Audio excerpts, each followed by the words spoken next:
Hello, church. Good to be with you again as we continue our study in the book of Daniel. So glad you're with us today, and I've heard lots of great comments from the church here in Brown Street Church of Christ in Waxahachie, Texas, and so thankful that people are learning and excited because it is an exciting book. I've entitled the book "The God Who Rules the Nations," and that is so important for us to understand. So this is what I want us to get out of the book of Daniel. First of all, and I've said this before, I want us to really learn our Bibles. Remember what we're doing with the book of Daniel. We're eventually trying to connect Daniel, to the destruction of Jerusalem, and then over here to the book of Revelation eventually. So that's where we're going to end up at. So that's going to really help us to see a lot of our Bibles. Okay. Second of all, to understand that God works the same way in the Old Testament as he does in the New Testament. The book of Malachi says that God does not change. He's still the same God. He still has patterns to him. It's how he operates in this world. Thirdly, I'd like us to learn and really understand, if we haven't seen it already, that God cares about the Gentiles in the Old Testament. This was something that was very hard for the Jews to understand. And they needed to know this, and so do we. Fourth of all, to know that God is in total control of our world. And the last thing I want us to see as we're in the book of Daniel is to examine the Jehovah Witnesses, the Seventh-day Adventists, and the premillennialist doctrines. And they all come out of the book of Daniel and Revelation. And so if we can learn the context of these books, then we're going to take their theologies, put them to the books, and see very clearly that they have taken these books out of context. Now, why is that important for us? One is if we ever get a chance to study with these people, we can show them what the truth of the Bible says and how they have taken these theories out of context, and we can put them back into the context and properly teach the truth of God's word. So that's what I want us to learn as we go through the book of Daniel. Okay. So here's our memory verses. We try to kind of change them up last time we were together. And this is out of Daniel chapter 2, verse 21 and 22. So these verses are very, very important. And watch what Daniel says in his prayer to God. He says, "And he changes the times and the seasons. He removes kings and raises up kings. He gives wisdom to the wise and knowledge to those who have understanding. He reveals deep and secret things. He knows what is in the darkness, and light dwells with him." Boy, that's so important to understand, isn't it? Daniel got that. He understood that God puts kings in and he takes kings out. And where is Daniel? He's in slavery over in Babylon. And what is he saying? He's saying, God, you're in control, not these kings. You are. And so that's so good to know, and it's so good for us to know. All right. So here we come into our lesson today, and we're actually going to come to the second dream or vision that Daniel had. Okay? His first one was in Daniel chapter 7. This is in Daniel chapter 8. Now, here's something I want you to see. When we get into verse 1 here, he's going to date the book. And this is very important for us to understand. So watch how he dates the book. In the 3rd year of King Belshazzar's reign. So he's telling you when this is taking place. Okay. I, Daniel, had a vision after the one that I had already appeared to me. So this is a second vision. Okay. In my vision, I saw myself in the citadel of Susa, in the province of Elam. In the vision, I was beside the Ulai Canal. Okay. So he's dating the book, and he's telling us where he is at in this vision. Okay? So, dating this chapter.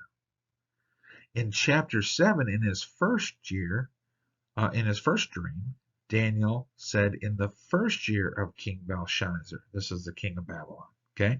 So King Nebuchadnezzar is dead by this time. We have another king, King Belshazzar. When is this? His 1st year. Okay?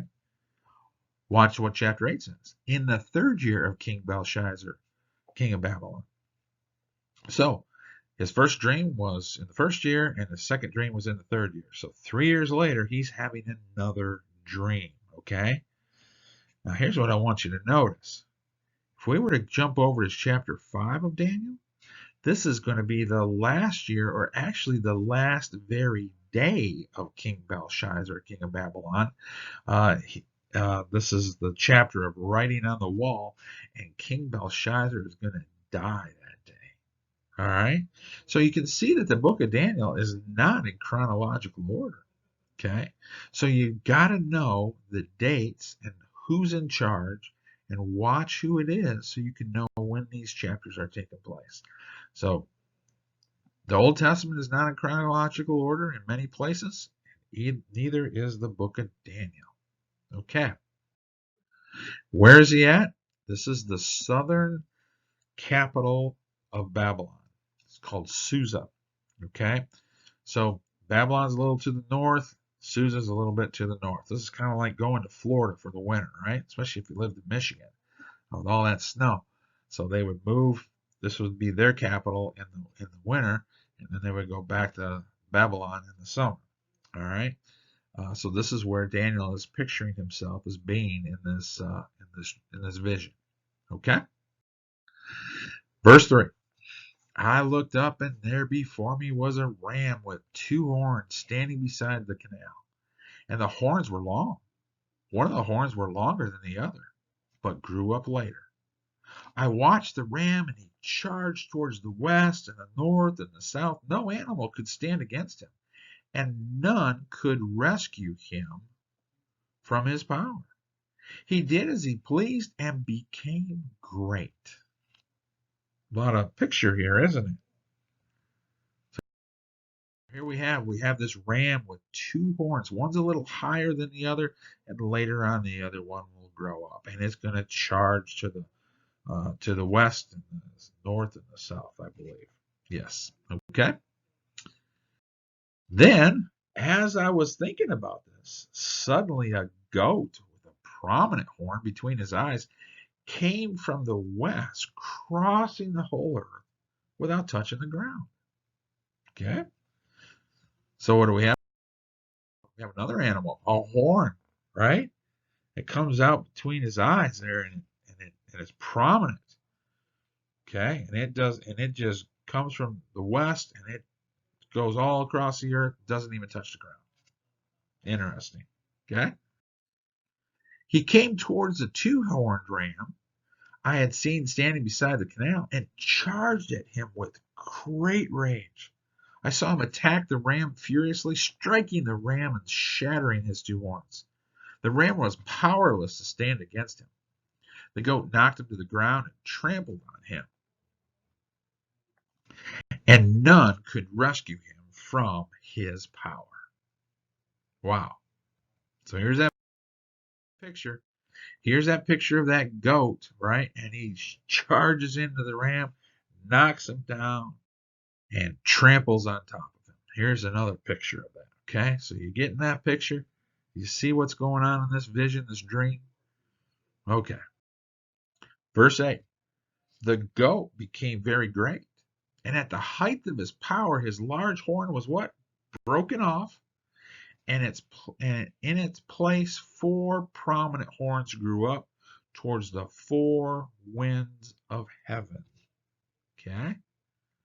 So what happens? There's that horn, right? It's broken off. You can see that little red spot here in the picture, right? It's broken off.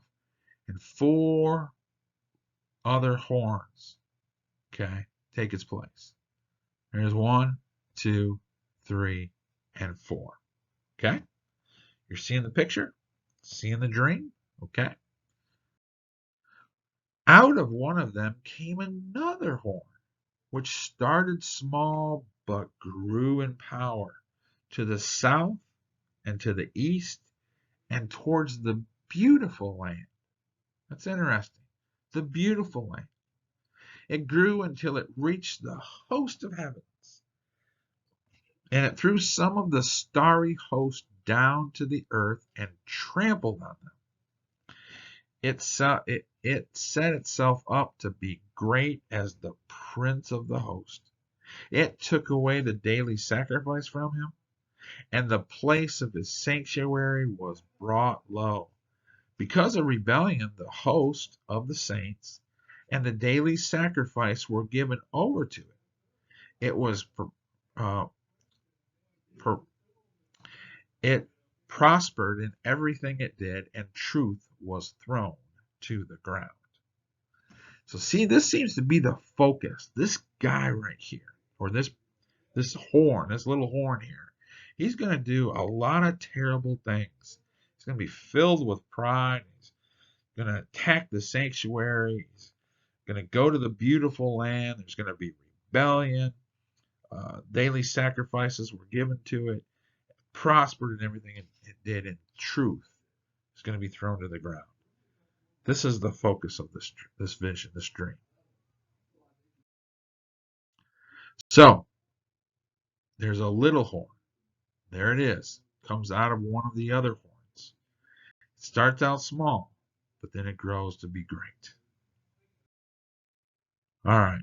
What happens? Well, the sacrifices, the temple, right? They're going to be thrown to they're going to be decimated, and they're going to, this horn is going to take over all this, and all of this is going to stop. Okay? The daily sacrifices. Then I heard a holy one speaking, and another holy one said to him, how long will it take for the vision to be fulfilled? Okay?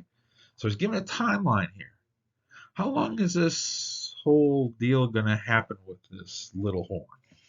The vision concerning the daily sacrifice, the rebellion that causes desolation, and the surrender of the sanctuary, and of the host that will be trampled underfoot. Okay? All right, so he's going to be trampled underfoot. He said to me, it will take 2,300 evenings and mornings. Then the sanctuary will be reconsecrated. Things are going to go back to normal again. Okay? How long? 2,300 evenings and mornings. All right. So, what does this dream mean? That's the question, isn't it? There's the dream. There's everything that happens in it. What does it mean? And if I was Daniel, I'd be scratching my head and wanting to know. And I think you do too. All right? So now let's go to verse 15 through 19. While I, Daniel, was watching the vision and trying to understand it, there before me stood one who looked like a man. And I heard a man's voice from the Uli calling, Gabriel, tell this man the meaning of the vision. Who is this? This is Gabriel. Have we seen Gabriel in the Bible before? I think so. Didn't Gabriel show up and talk to Joseph and Mary? Didn't he tell about Jesus coming? And yet, here's Gabriel in the book of Daniel. And how many years between those two? About 600 years. Boy, I guess these angels live a long time, don't they? Like maybe forever? Interesting. Interesting. Gabriel was in the Old Testament. As he came near the place where I was standing, I was terrified and fell prostrate. Son of man, he said to me, understand the vision concerns the end of time. The time of the end. The time of the end. Now, when we read this, we can be drawn in to want to think that this is talking about the end of the world. Okay? But understand the vision concerns the time of the end. And in each context, when we study that, we need to understand what end are we talking about. Are we talking about the end of time? Are we talking about the end of a person's lifetime? Are we talking about the end of a nation? Are we talking about an end of an evil king's rule? You have to look at the context and know what the end means. It doesn't always go to the end of time. This is where some of our religious friends come in, and they really take this out of context. Okay, so the question is, what end? What end are we talking about? Context, context, context. Let's find out what end we're talking about. Verse 13. Then I heard a holy one speaking. Remember, we read this already. And another one said to him, how long will it take for the vision to be fulfilled? The vision concerning the what? The daily sacrifice, the rebellion that causes desolation, and the surrender of the sanctuary, and the hosts that will be trampled underfoot. What's the context? The context is this, okay? That this is what it's dealing with. This is the end. This isn't the end of time. This is talking about the end of this, okay? And when is this guy going to be trampled underfoot and things are going to be reconsecrated? How long is that going to take? 2,300 mornings and evenings. So you can clearly see this is not talking about the end of time. This is talking about this guy who's going to come from these horns, and we're going to see who this person is, okay? That's the end we're talking about. So stay with context. All right, back to verse 18. While he was speaking to me, I was in a deep sleep, and my face to the ground. Then he touched me and raised me to my feet. And he said, I'm going to tell you what will happen later in the time of wrath. Okay? So when is this going to take place? Later. So this means it is in the future. Who's he talking to? Daniel. So sometime in the future. Because the visions concerns the appointed time of the end. What end? Stay with the context. The two-horned ram that you saw represents what? The kings of Media and Persia. This is the Medo-Persian Empire. So who's the two-horned ram? One that was a little higher than the other one? This is the Medo-Persians. Daniel is going to come in at just the beginning. These guys aren't even here yet, okay? But he's going to come in the beginning of their reign. He's going to see the Medo-Persian reign, okay? This is the ram. This is the two-horned ram. So there it is. We don't have to guess who this is. The Bible tells us exactly who it is. This is the Medo-Persians. This is the kings of Medo-Persia, okay? And they took over all of this territory, including Israel or Judah, right? Okay? They owned it. Verse 21, the shaggy goat is the king of who? Greece. This is going to be the next empire. Remember we studied this when we went through Daniel chapter 2 with that great vision of that great statue, and there was 4 different parts, and they were all 4 different kingdoms. And 2 of those kingdoms were the Medo-Persian kingdom, and right after that came the Grecian Empire. Okay? So the shaggy goat is the king of Greece. Don't have to guess at that. And the large horn between its eyes is the what? First king. The first king of the Grecian Empire. Don't have to guess it. Bible's just very clear here, right? Daniel will never see this. He will be dead and gone by the time this takes place. Okay, so there it is. Verse 21. This is the king of Greece. Okay, there's that large horn. First king. There's the empire that they took over. Again, all the way down to Judah, including Israel. Okay? The 4 horns that replace the one that was broken off, what? Represent 4 kingdoms that will emerge from this nation, but will not have the same power. So when this great horn is broken off, the first king, and you can go back to any history book, you will see this is King Alexander the Great, right? He will be killed, either assassinated or will die, but definitely he died. Not exactly sure. There's a lot of debate on that. He's going to be broken off. And then there's going to be 4 kingdoms that will emerge out of this nation. Okay? So, the horn is broken off, and you get 1, 2, 3, and 4. You see the 4? Okay, there it is. 4 kingdoms from this nation. And what nation is this? This is still dealing with the Grecian Empire.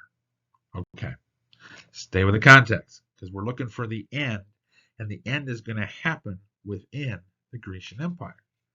Don't leave that context. So, when King Alexander the Great died, his 4 generals took over. And they took over, and there were 4 different sections that they took over. And you can see their names here, down here, right below here. Cassander, and well, these names are hard for me to pronounce, but you'll see them there. Whatever happened to Bill and Bob and Frank and all those guys, right? Okay. All right. So there's those 4 guys. In the latter part of whose reign? Their reign. Those 4. When rebels have become completely wicked, a stern-faced king, a master of intrigue, will arise. He will become very strong, but not by his own power. He will cause astonishing devastation and will succeed in whatever he does. He will destroy the mighty men and the holy people. He will cause deceit to prosper. He will consider himself superior.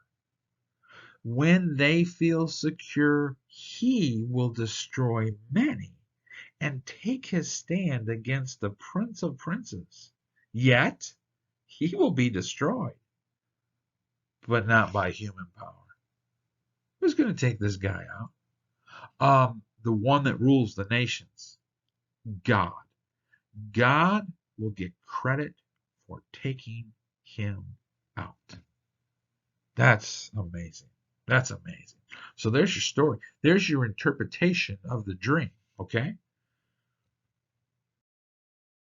So there's those 4. But then that Daniel 8, the little horn, is going to come up, and he's going to be great and cause terrible, terrible things to the people of Israel. That's right, in the future. So you can see this. Here's another picture. You're going to have a handout of this as we go through this class. If you're here in Waxahachie, if not, you can go to our website at the Brown Street Church of Christ and actually download these handouts, and you can print them out. Just look for the Daniel Revelation class on the first page of our website.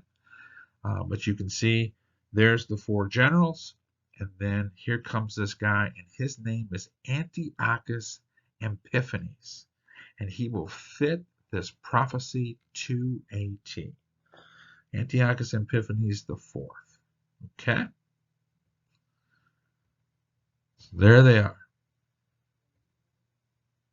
The little horn causes such devastation. And this little horn is going to go where? He's going to go to the beautiful land, which is Israel. And see, that's why this causes such pain, because this is God's people. And he's going to go down there and wreak havoc with God's people. Now again, do we have a hard time with that? To know that God would allow such pain to happen to his people and let a ruler come in and kill people, even the saints? Well, if you have a hard time with that and have a hard time understanding and trying to fit this all in, how does this all work? I want you to think about the cross, because God also allowed those Romans to come in and do terrible, terrible things to his son, to kill him, to beat him, to flog him, to beat him. But yet on the 3rd day, he was raised from the grave. God will save his people. They may die in the process, but if they stay faithful to him, they will be just fine. And that's what we need to understand, because God is still in control. So you've got the Medo-Persians, right? And then they come in and they're taken over by the Grecian Empire. So they're gone. And then you have the large horn, which is Alexander the Great. You can read about him in history. And then he either died or was assassinated. And then his empire was broken up with these four generals, these four horns. And out of this last one is going to come this guy that's going to create such havoc. And his name is Antiochus Epiphanes IV. He's the little horn. And this is the dream. Okay, so can you follow that? I hope you can. Hope this is making sense for you. Okay. The vision of the evenings and mornings that has been given to you is true. But he's telling Daniel, he says, but seal up the vision, for it concerns what? The distant future. Daniel will never see the fulfillment of this guy, but it's going to cause him great pain because God's people are going to be hurt, killed, and some of them destroyed. Daniel was exhausted and lay ill for several days. Then I got up and went about the king's business. I was appalled by the vision. It was beyond understanding. And yet God puts this in the Bible. He puts it in the Bible for us. Can we understand it? I think we can. So, where do we find the fulfillment of this prophecy? Where do these prophecies find their fulfillment? Well, I don't know if you've watched my class that I gave. It's on the YouTube channel. We put it on the website. But I really wanted us all to watch this, and it has to do with the Apocrypha. Now, the Apocrypha is, and there's some variances of which books are in there, but we find the Apocrypha in our Catholic Bibles. The Catholic Bible that I have, it's right here behind my computer. It actually has 7 extra books in the Old Testament. Tobit, Judith, 1st and 2nd Maccabees, Wisdom, Syriac, and Beirut. It also has a couple extra chapters in Daniel. It has chapter 13 and 14. And one of those chapters is about a dragon. And even the Catholic Bible admits that this is a made-up story. And yet, why would you put that in the Bible? Okay. And I misspelled Esther right here, didn't I? I went back and changed that on one slide, but I didn't on this next one. So put a T or an H in there. It also has the chapters of Esther A through F. Okay? Some extra chapters in there. So this is what's known as the Apocrypha. Okay? And one book that we want to focus on is the book of 1st Maccabees. Now, when I was in preaching school at Sunset School of Preaching, and we were in the book of Daniel, our teacher, Ted Stewart, had us read both 1st and 2nd Maccabees. And there's a reason why. And we really focused in on chapters 1, 4, and 6 of 1st Maccabees. Because everything that is said in Daniel will find its fulfillment in the book of Maccabees. Okay? So let's talk about this. And I want you to just think about some other books and some other writings out there. Jesus in Matthew 24, Mark 13, and Luke 21 will point to the destruction of Jerusalem. He will tell how Jerusalem will be destroyed. Okay? This is going to happen within a generation, Jesus says. Okay? And he foretells of this. Daniel chapter 9 will also tell about the destruction of Jerusalem. Now, when Jesus gives details in Matthew, Mark, and Luke, and Daniel gives details in Daniel chapter 9, we find this history book. It's called the book of Josephus. Josephus will actually be alive during the destruction of Jerusalem in 70 AD. He is going to be a general for the Romans, and then he is going to actually be commissioned to go and write down the history. So he saw these things with his very eyes, and he wrote about them. And when he writes about them, it fulfills what Jesus said in Matthew 24, Mark 13, Luke 21, and Daniel chapter 9 to a T. That is amazing. But here's what we need to understand. The book of Josephus is not in our Bibles. It is not an inspired book of the Bible. It's just a history book. And the history confirms what Jesus and Daniel said to a T. That proves that this Bible is real, isn't it? History and the Bible match up perfectly. But here's what we need to understand. Josephus is not an inspired book of the Bible. It does not come from God, even though it shows the fulfillment of what Jesus and Daniel said. When we get to Daniel chapter 5, I don't think we're going to get into that chapter, but if you were to read Daniel chapter 5, this talks about the writing on the wall. This is going to be the last day that King Belshazzar lives. Remember the writing on the wall? Do you remember that story, right? There's Daniel there, and this hand just starts writing on the wall. That's where we get the phrase, the writing's on the wall, right? Well, there is also a historical book back here in the Old Testament. It's the book of Herodotus.